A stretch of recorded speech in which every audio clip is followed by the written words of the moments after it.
It's Annie with Town Realty. It is the third Thursday of the month, so we are interviewing someone who has something to do with home buying, selling, or occupying. And today I have Mickey Rose on.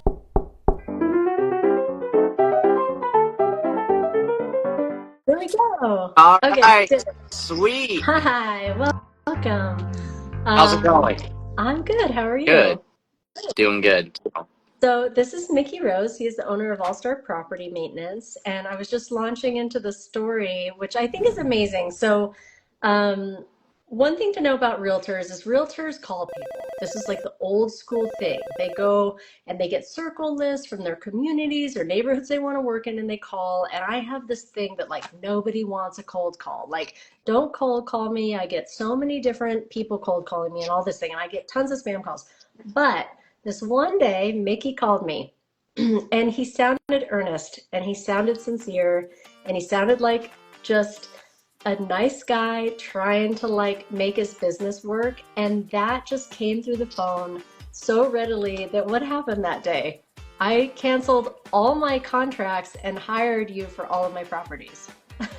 Yeah, you couldn't be more right about that, and I was just completely, oh man.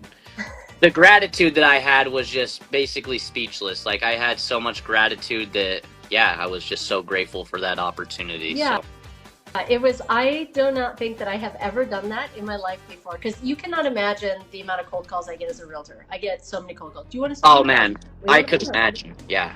Like it's completely out of control, but there was something that you had that came through the phone line that I was like, I think that this kid is legit. I think that he's like really doing a business here and he's really trying to do it. So I own quite a few rental properties in town, and only one of them, I had a guy who for years had been charging me to like, mow the lawns and do the sprinklers and all that stuff. Yeah. And I honestly had gotten to the point where I wasn't like really paying attention to what he was charging me, and it was just kind of like convenient because I knew he was going to Yeah. show up. But when you called, it occurred to me that like some of the other properties needed help too. And as we started talking about it, so that day he called, I gave him all of my addresses. I said, this is what I want to happen. I think it was the same day that you went to all of those properties, you bid it out, you sent me what you would charge for maintenance of those properties. And admittedly, it took me a while to figure out like the payment system and stuff because that's on me.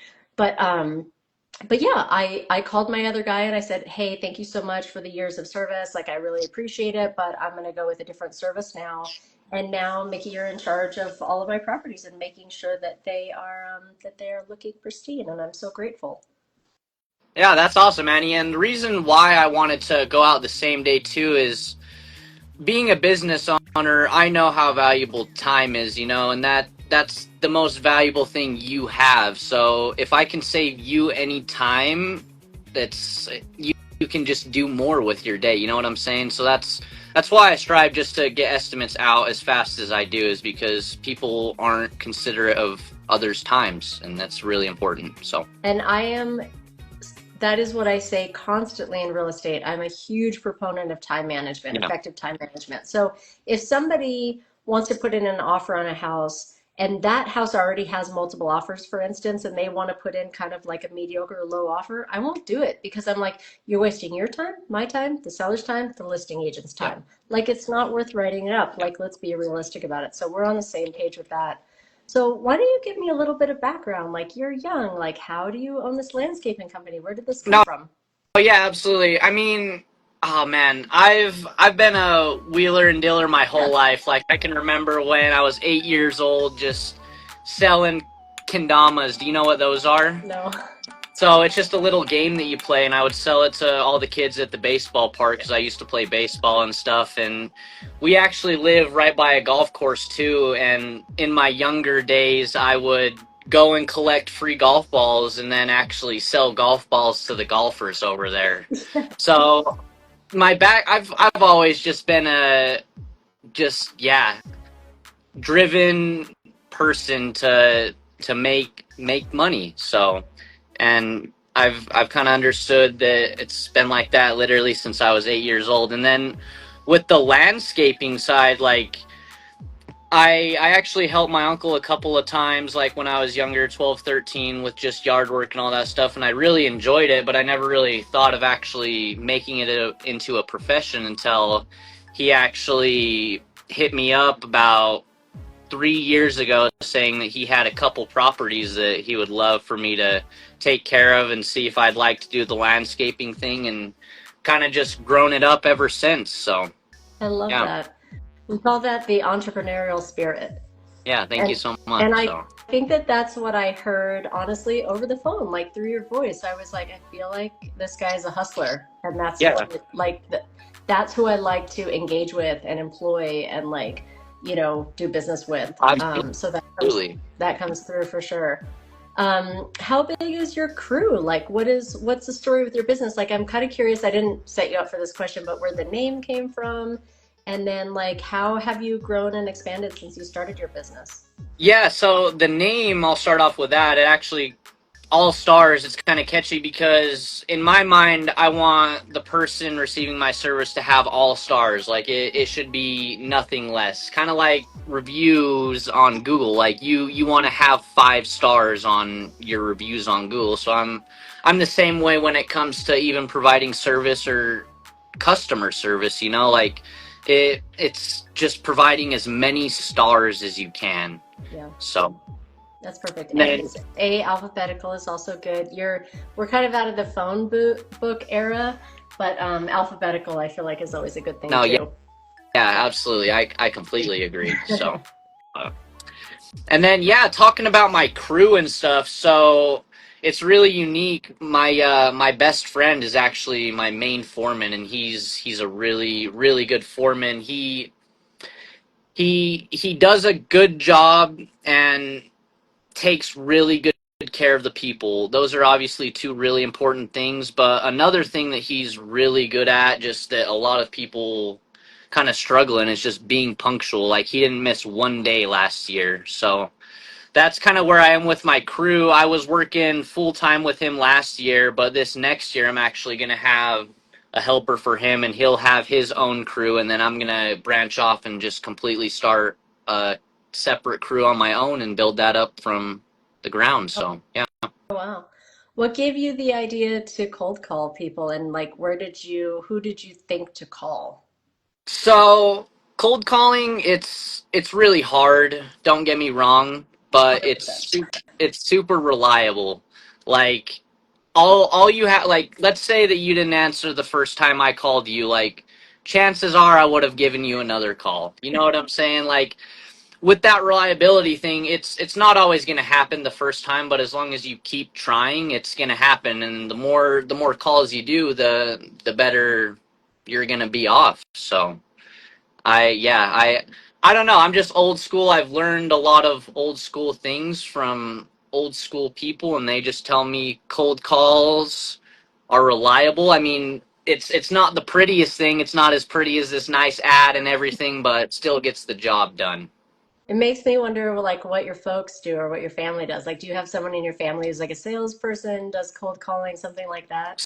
I'm So I'm my totally parents, I sent you questions I was going to ask and now I'm no, deep in. you're totally okay. Ask me whatever you'd like. Okay. So, but my parents, my mom's an accountant and then my dad's a painter, so they don't really do sales. But my uncle, he's into real estate just like you are, and he focuses on sales. And he's my mentor, and I'll have meetings with him a couple times a month just to kind of see what I can do better and stuff. And he literally lives by picking up the phone. Like one of his favorite sayings is "pick the effing phone up." Like seriously, because you got to pick the phone up, man. I mean, if you're not talking to people, you're not really growing bonds, and that's the biggest part of a business is growing your bond with your people. So, Yeah, no, it's so true. It's something I've struggled with in real estate, quite frankly, because I have this idea that like, oh, people don't want to hear from me. Nobody wants a call. But lo and behold, when I call my clients, they're like, "Hey, how are you? Oh my God, we haven't heard from you." And I'm like, "Yeah, they like me. I'm not even cold calling, I'm just calling people who already yeah, know me, who have already worked with yeah. me." So it People takes a lot of bravery. it does, yeah, yeah, and people just want to talk to other people. I mean, obviously, with a cold call, they're not going to trust you as much as someone they know. So that's your job as a salesman to open that, to make them realize the trust, you know? Yeah. Like you got, that's why just doing it over and over again is important, because sometimes it takes a while for people to trust you. Yeah. Did your uncle, do you ever do any door knocking, just out of curiosity? Oh man, I love door knocking, and it's funny you say that because I have a salesman that I'm trying to just really get locked in on door knocking and stuff, and me and him are gonna go out and probably do 200 to 300 doors tomorrow. So Amazing. yeah. Yeah. What areas do you like? How do you know, like, where do you decide to call or where do you decide to door knock? How do you make that decision? Now, this So is just trying to do a business meeting. yeah, when I go and door knock, I'll go into neighborhoods that actually have the same house, just to kind of build that route density, and then it just makes it a little more profitable on my end, or I'm able to give a better deal, you know, rather than going to a neighborhood that I don't have any jobs in. It's going to be longer to drive there and just more of a pain in the butt for me at the end of the day. And when I do cold calls, I will look for people that have more than one property. So you're a great example. Like you have 4 properties that you need taken care of. So that phone call is going to be more valuable to me rather than calling someone who only has one property, you know? Yeah. So you must be using some of your uncles or a title company or something to get that information uh, on who's got more than one property. So I actually do a lot of just like Google search. So I like to look at who I'm calling and stuff. And I seen your name, and with you being a real estate agent, it was because as us being entrepreneurs, like we just want the likelihood to be more likely. And Yeah. with you being a real estate agent, I just knew it was more likely for you to have a couple more than just one properties. I mean, you could have just had one, and I still would have given you the exact same Sure. treatment because I care about all of my people the same. Sure. But the people that have more properties, I'm gonna target those people more just because they offer more valuable or at value. Sorry. Yeah. Smart. Super smart. I love that. I love that spirit. Thank you. Um, okay, let's talk about landscaping stuff because ultimately we are, hoping to answer questions, get you more properties, people who want to hire you, that sort of Yeah. thing. So, Yeah. what kind of projects do you do? So yeah, I master in mowing. That's like that's the mastery. But I offer a bunch of other services just to give you a helping hand if you need it. I mean, I offer sprinkler turn-ons, sprinkler blowouts, sprinkler repairs, bush trimmings, gutter cleanings, fertilizing applications, weed control, snow removal, spring and fall cleanups. And I've done bigger jobs in my day, like big xeriscape projects and like big sod projects, but they're just not really worth it on my end, you know? I mean, I'll do it if you're willing to pay me a little bit more, but it's just not really what I'm mastering, but it's definitely something I offer. Yeah. I think that like a lot of the things that you're offering and what stood out to me when I first talked to you is like, so I have my landscape guys, my landscape design guys, Yeah. right? Like the Yeah. guys who like build these beautiful things. And then once they're built, they don't maintain them. And so you're like, okay, cool, I have this gorgeous yard, but this guy, maybe they'll do like sprinkler blowouts and stuff like that. Yeah. And then I have like my sprinkler guy who Uh-huh. does like maintenance to sprinkler stuff. He doesn't like to dig too much, but like, he'll do the maintenance on a sprinkler system. But I feel like it's legitimately, and then you have lawn mowing guys. Yeah. You can find somebody to mow your lawn, but like finding somebody to do like all that other stuff you just mentioned, I feel like is actually really tricky, which is why you stood out to me. I was like, oh my God, there's like not a lot of companies, or if there are, they're not making themselves very known, Hmm. that like will just maintain a property. And that's where like all of my properties are at. We're like, they're basically done. I've had the fancy design guys come, and Yeah. or maybe it's just a lawn and maybe I DIY'd it or whatever. But like, yeah, finding somebody to just like come in and like rake the leaves, mow the lawn, pull a weed or put some poison or like do all those things. I didn't know you did gutter clean out, so that's good to know. Yeah. Or snow mitigation. But Yeah, it's like it's legitimately hard to find somebody like that. And then on top of that, finding somebody who's reliable, who doesn't charge you an arm and a leg, like you feel like you can trust them at your property, like my property, there's like a key box that has like the key for the sprinklers, and it's like there's a certain amount of trust that goes with that, Yeah, yeah. so it is kind of a rarity.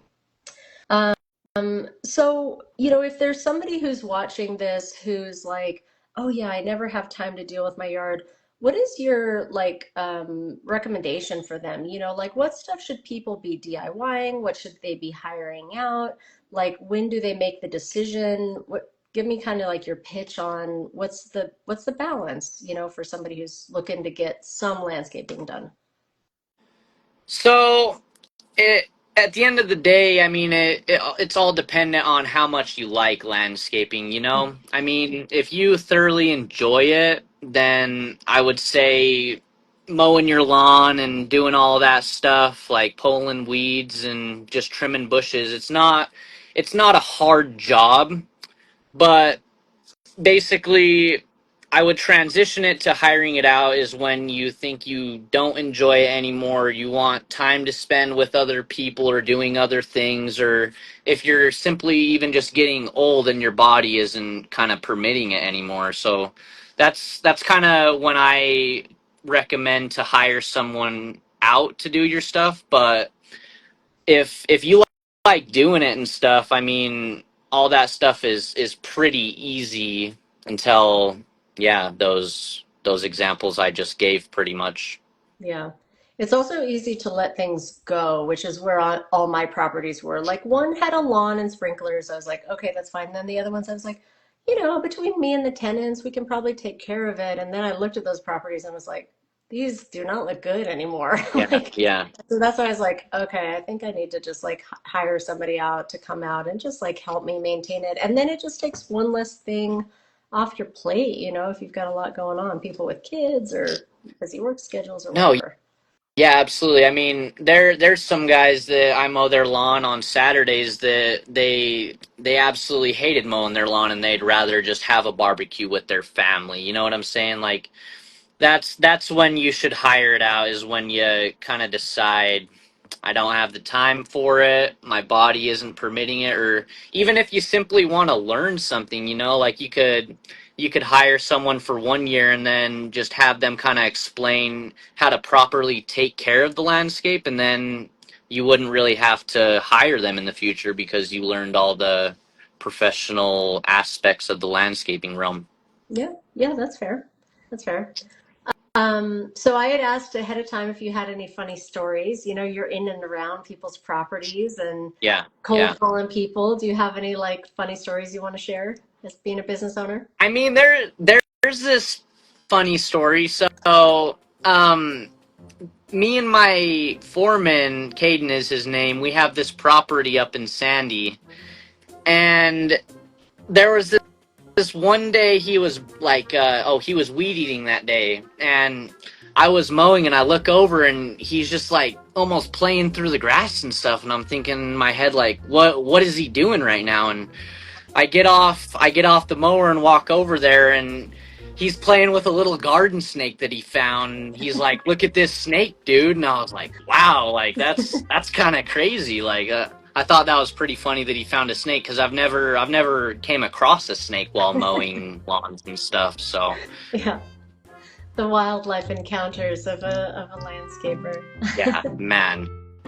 Yeah. I mean, honestly, there's not a whole lot of interaction with landscaping, so I feel like I don't really have as many funny stories as the people that interact with people all day long, but let me try to think of another funny story. There was this one time, me and my guys, so I used to have another dude, but he actually moved out of state, so he wasn't able to work for me anymore. But while he was working with us, it was all three of us doing this rock removal job, right? And we were putting all the rocks into the the back of the truck, and basically like the weight of the truck, like made the truck look like a lowrider. And my buddy said, like, I didn't know we were taking a lowrider up to the dumps today, and I just thought it was pretty funny because it really was a lowrider at the time, you know. And other people were probably thinking like, "Man, these guys are crazy." Whatever they got in the back of their truck, because it was riding low. I just told a similar story the other day where I was doing my own landscaping, Uh, and I decided to go get railroad ties, and I had like no idea how much railroad ties weigh. They're really, really heavy. And yeah, yeah, I drove a Pontiac Vibe at that time. This yeah. like I don't remember what year it was, but some old Pontiac Vibe, and it had crossbars on the top. So I went to Home Depot and I was like, yeah, just like load them up on the crossbars. This car does everything. And Right, I've had right, couches like right. that, everything. And they Yeah, were like, are you sure? And I was like, yeah, I think I bought four of yeah. them. The first one that they put on there, that poor car was like, like sunk down so low. And then I panicked and I was just like, yeah, it's totally fine. And they put, three more on there. I drove home like this far from the ground, I think, in that Pontiac See, Vibe. So and I when had you're in a I bind, had you got some to do what you got to do, you know. Like, yeah, man, I'm like, what am I gonna do? Like, okay, let me rent a Home Depot truck and then put the things like, no, I'm just gonna like deal with it. Um, but that vibe was like, no, yeah, yeah. so That's pretty yeah, funny. So. too funny. Well, any last imparting words of wisdom for folks, or if you want to give your elevator pitch or anything why people should have you out? Here's some advice. If you guys want really green grass this year, I recommend putting fertilizer down because a lot of people don't do that, and then they'll come and ask me like why their grass isn't looking green or growing, and 99% of the time is the problem is either it needs more food, which is fertilizer, or water. You know, you're not watering your grass enough. So to have a nicer lawn, those are definitely, as simple as it seems, like those are the two most important things for keeping a nice lawn. So All right, yeah. fertilize your lawns, people. What time of year should they do that? So actually, you should be doing that at least 3 to 4 times a year. There's different fertilization applications that you can put down just with different chemicals to kind of adjust to the year, you know, because the fertilizer that you put down in springtime is going to be completely different than the fertilizer you put down in the summertime. Like it's going to have a different impact on the grass and just make it look different. So do your research on your fertilizers before you put that down, and then do it a couple times a year. And by the time of summer or even next year, you'll have a beautiful lawn. So Okay, yeah, awesome. yeah. It makes me think actually, I might have you over to my place here for a little help in my yard. I was like, actually, I think I need help over here too. I'm trying to do a garden and I Oh, need some okay. mulch and stuff. So Yeah. might call you over here. So, You let me. well, Nikki, this has been awesome. Thank you for cold calling me. That's the first time I've ever said that sentence in my entire life. Hey, thank you for So taking my call. So yeah, thanks it, for cold calling. Thanks for managing my properties, and thanks for providing a resource. And if you guys want to follow Mickey, his Instagram obviously is right here. He's got a website, and I highly recommend him. He's awesome. So I hope that you guys utilize it. so hey, thanks for everything you do, Annie. Seriously. So Cool. Thanks, Mickey. It was really nice chatting no with you. problem. So yeah. Hey, thank you everybody, and hope you all have a great night. So and you too, Annie. Thank you again. So Cool. Thanks. yeah. See ya.